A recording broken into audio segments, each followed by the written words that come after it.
ورحمۃ اللہ وبرکاتہ۔ الحمد للہ رب العالمین، الصلاۃ والسلام علی سید الانبیاء والمرسلین محمد وعلی آلہ وصحبہ اجمعین، اما بعد۔ ان اللہ وملائکتہ یصلون علی النبی یا ایھا الذین آمنوا صلوا علیہ وسلموا تسلیما۔ اللهم صل علی سیدنا شفیعنا وحبیبنا مولانا محمد وعلی آلہ وصحبہ افضل صلواتک وعدد معلوماتک بارک وسلم۔ اللہ رب العزت کا ہم پر بے پناہ کروڑا احسان ہے کہ اللہ رب العزت نے ہمیں اس سال رمضان المبارک جیسی عظیم نعمت میں زندہ رکھا، اور اس سال عظیم نعمت رمضان المبارک ہماری زندگیوں میں داخل فرمایا۔ خوش نصیب ہیں وہ حضرات جو اس ماہ رمضان المبارک کے 22 دن تک نمازیں پڑھتے رہے، روزے رہتے رہے اور عبادتوں میں گزارتے رہے۔ عزیزان محترم، اللہ رب العزت رمضان المبارک کے 3 عشرے بنایا۔ پہلا عشرہ رحمت کا ہے، دوسرا عشرہ یعنی 10 دن مغفرت کے ہیں، تیسرا عشرہ یعنی آخری 10 دن دوزخ کی آگ سے نجات کا اس کو ذریعہ بنایا۔ تو اللہ رب العزت رمضان المبارک میں قرآن پاک نازل کیا، جس کی وجہ سے اس رمضان المبارک کو فضیلت اور برکت عطا فرمائی قرآن کی وجہ سے، اور اس رات کو یعنی شب قدر کو نزول قرآن کے وجہ سے فضیلت والی اور برکت والی رات بنایا۔ عزیزان محترم، اس آخری عشرے میں ایک رات ایسی ہے جس کا نام شب قدر رکھا گیا ہے، جو 1000 مہینوں سے افضل ہے۔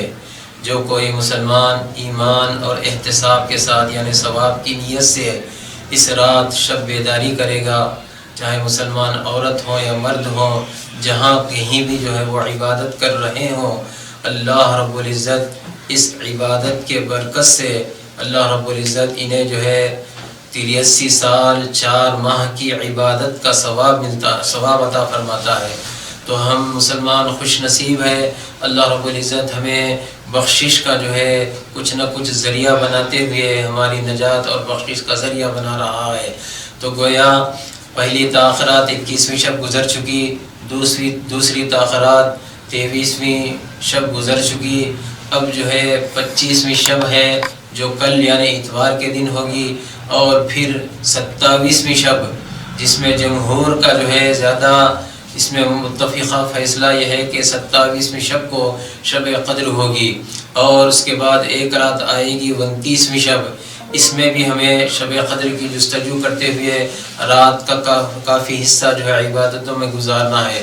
تو عزیزان محترم، جو کوئی اس رات میں عبادت کرے گا تو اللہ رب العزت کے معصوم فرشتے یعنی غروب آفتاب سے لے کر طلوع فجر تک زمین پر پھیل جاتے ہیں، اور امت محمدیہ صلی اللہ علیہ وسلم کے جو کوئی عورت اور مرد جہاں کہیں عبادت کر رہے ہوں ان سے مصافحہ کرتے ہیں اور ان کی دعاؤں پر آمین کہتے ہیں۔ یہ سلسلہ طلوع فجر تک رہتا ہے، اور طلوع فجر کے بعد یہ فرشتے جب لوٹتے ہیں تو اللہ رب العزت دریافت فرماتا ہے کہ تم نے میرے بندوں کو کیسے پایا، کیسے چھوڑ کے آئے ہو؟ تو فرشتے عرض کرتے ہیں الہ العالمین، آپ کے بندے جب ہم پہنچے تھے تو عبادت میں مشغول تھے، اور جب ہم واپس آ رہے تھے تب بھی عبادت کر رہے تھے۔ اللہ رب العزت فرشتوں کو گواہ رکھ کر کہتا ہے کہ اس مزدور کو کیا مزدوری ملنی چاہیے جو اپنی مزدوری پوری ادا کیا۔ تو فرشتے کہتے ہیں الہ العالمین، اس مزدور کو پوری مزدوری ملنا چاہیے۔ اللہ رب العزت فرشتوں کو گواہ رکھ کر فرماتا ہے کہ اے فرشتوں تم گواہ رہو، میں نے ان سب کو بخش دیا ہے۔ تو گویا یہ رات ہمارے مقدرات کو سنوارنے کی رات ہے، یہ سونے کی رات نہیں ہے۔ زندگی میں تمام ہم سوتے رہے، 11 مہینے لہو لعب میں گزارتے رہے، سو کر گزارتے رہے، لیکن ایک رات کی عبادت کا ثواب اتنا بڑا مل رہا ہے کہ 83 سال 4 ماہ کی عبادت سے بھی زیادہ ثواب عطا فرما رہا ہے۔ اللہ کی رحمت چونکہ جوش میں ہوتی ہے، یہ آخری عشرہ ہے، رمضان المبارک کے آخری عشرے میں اللہ رب العزت کی رحمت جوش میں ہوتی ہے، لہذا ہم کو خوب اللہ کے دربار میں رو رو کر گڑ گڑا کر دعائیں مانگنا چاہیے، توبہ کرنا چاہیے، استغفار کرنا چاہیے، اپنے گناہوں سے معافی مانگنا چاہیے، اور جن کے حق ہم پر ہیں ان کے حقوق ادا کرنا چاہیے۔ بندوں کے حق کے بارے میں اللہ رب العزت قیامت کے دن سختی کے ساتھ پکڑ کرے گا، پوچھے گا کہ میرے بندوں کا حق تم نے ادا کیا یا نہیں کیا۔ اللہ کا حق معاف ہو سکتا ہے، لیکن بندوں کا حق جو ہم پر بندوں پر رکھا گیا ہے وہ حق کبھی معاف نہیں ہوتا۔ تو لہٰذا ہم کو رمضان المبارک میں یہ مہینہ خود ایسا مہینہ ہے کہ لوگوں کی غمخواری کا مہینہ ہے، لوگوں کے دکھ درد میں شریک رہنے کا مہینہ ہے، لوگوں کی تکالیف کو دور کرنے کا مہینہ ہے۔ الحمدللہ اسلام میں ایک ایسا نظام اس سلسلے میں جو ہے رائج کیا ہے کہ جو ہے جس کا عنوان زکوٰۃ ہے۔ زکوٰۃ ہر صاحب نصاب پر فرض ہے، جو 52.5 تولے چاندی اور 7.5 تونے سولے کا مالک ہو وہ جو ہے صاحب نصاب ہے، اور اس کا جو ہے 1 سال اس پر گزرنا ضروری ہے۔ جس شخص کے پاس، جس کسی کے بھی پاس جو ہے 52.5 تولے چاندی اور 7.5 تولے سونا ہو تو وہ 1 سال کے گزرنے کے بعد اس کی زکوٰۃ نکالے۔ اس کا طریقہ یہ ہے کہ جو ہے 52.5 تولے سونے کی جو قیمت بازار میں ہوتی ہے، 52.5 تولے اس کی کوئی قید نہیں ہے، یہ تو مقدار ہے نصاب تک پہنچنے کا۔ جب وہ نصاب تک پہنچ جائیں، یا 10 تولے ہوں یا 12 تولے ہوں یا 20 تولے ہوں یا 50 تولے ہوں، جتنا بھی ہمارے پاس سونا رکھا ہوا ہے، تو 1 سال گزرنے کے بعد اس کی قیمت کو کاؤنٹ کریں اور 1 لاکھ پر 2,500 روپے زکوٰۃ نکالیں، اور یہ زکوٰۃ کا جو صحیح مصرف ہے اپنے رشتہ دار ہے، اپنے قریبی عزیز ہے، اپنے دوست احباب ہے، اپنے اہل اور محلے والے ہیں، اڑوس پڑوس ہیں، ان تک یہ زکوٰۃ کو پہنچائیں۔ یہ نظام ایسا نظام ہے کہ اسلام میں کوئی غریب غربا نہ رہیں۔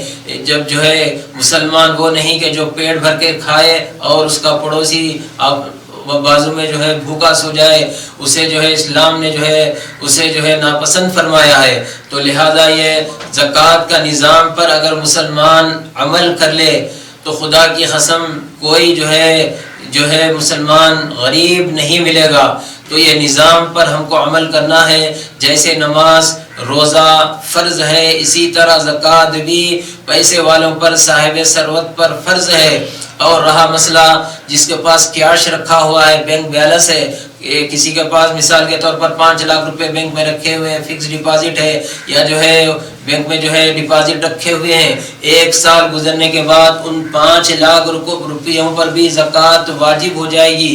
اور اس کا طریقہ یہی ہے کہ 1 لاکھ پر 2,500 روپے زکوٰۃ نکالیں، اور جو ہے اس کے غریب مستحقین پر جو ہے بالخصوص رشتہ داروں کے پاس جا کر یہ زکوٰۃ کی رقم پہنچائیں۔